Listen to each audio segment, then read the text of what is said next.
We're here because free speech is under attack. We're here because people are being convinced that socialism works. We're here because people are being judged guilty until proven innocent. We are fighting back with facts. This is not a safe zone, so buckle up, Buttercup. This is the raw, naked truth.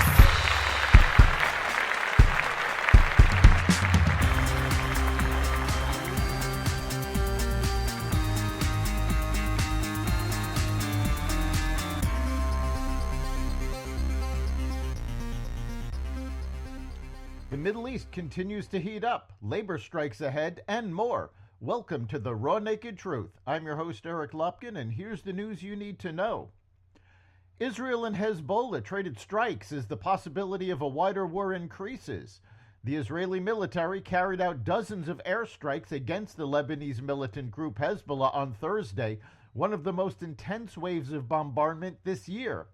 Friday morning, Hezbollah launched 140 missiles into northern Israel in 3 strikes. The damage from that is not immediately known. Shortly after, 37 people in Lebanon were killed and thousands of others injured by exploding pagers and walkie-talkies in attacks attributed to Israel.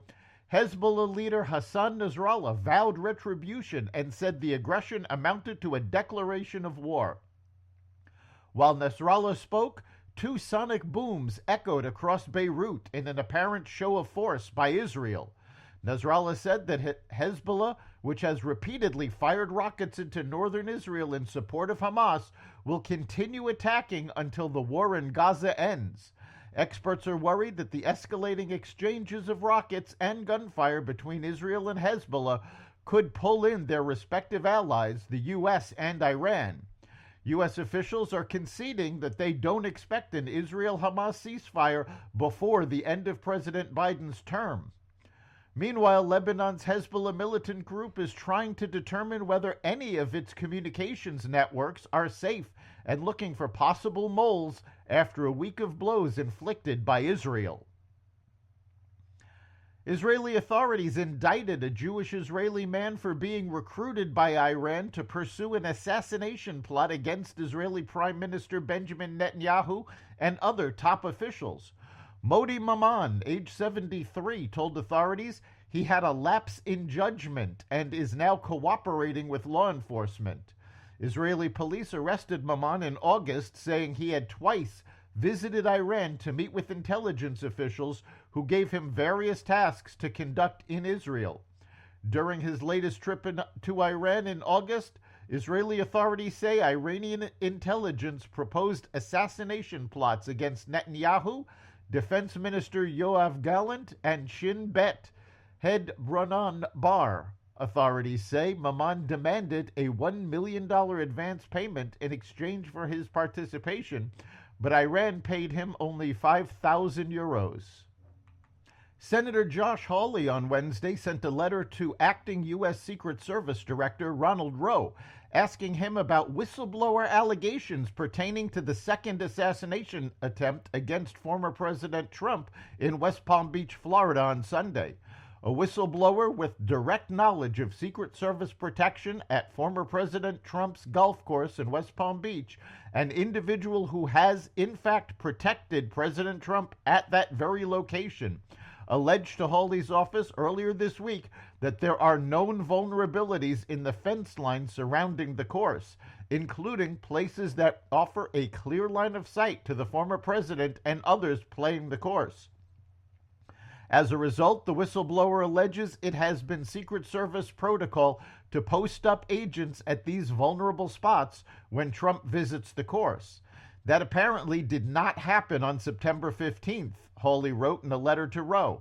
Instead, the gunman was permitted to remain along or near the fence line for some 12 hours. Hawley told reporters on Thursday that the whistleblower said it has been standard Secret Service protocol that there are known vulnerabilities at that course. Port of New York, New Jersey executives told CNBC that they have begun preparations for a potential complete work stoppage by the International Longshoremen's Association, the largest union in North America. The ILA represents over 85,000 longshoremen, and a strike would shut down 5 of the 10 busiest ports in North America, and a total of 36 ports along the East and Gulf coasts on October 1st. Between 43% and 49% of all U.S. imports and billions of dollars in trade monthly are at stake as the union moves closer to the October 1st deadline for a new contract. Cruise operators would continue. Talks with port ownership broke down over the summer, and it remains unclear how much progress, if any, is being made.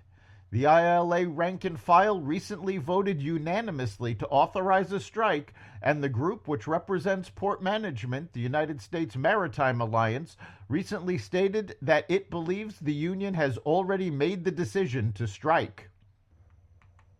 Meanwhile, the United Auto Workers Union is threatening another strike at Ford and Stellantis.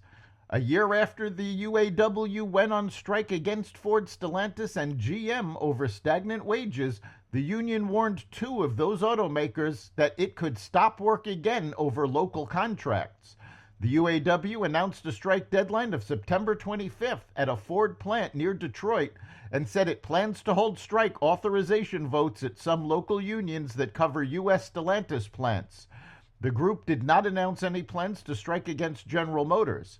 Last year's strikes, which won UAW members record wage increases, cost the big 3 automakers billions in lost labor. That's the Raw Naked Truth. You can catch every episode of The Raw Naked Truth at xvadio.com, the Apple Podcasts app, Google Podcasts, Spotify, iHeartRadio, Audible, Amazon Music, and other platforms that respect freedom of speech. We'll see you next time.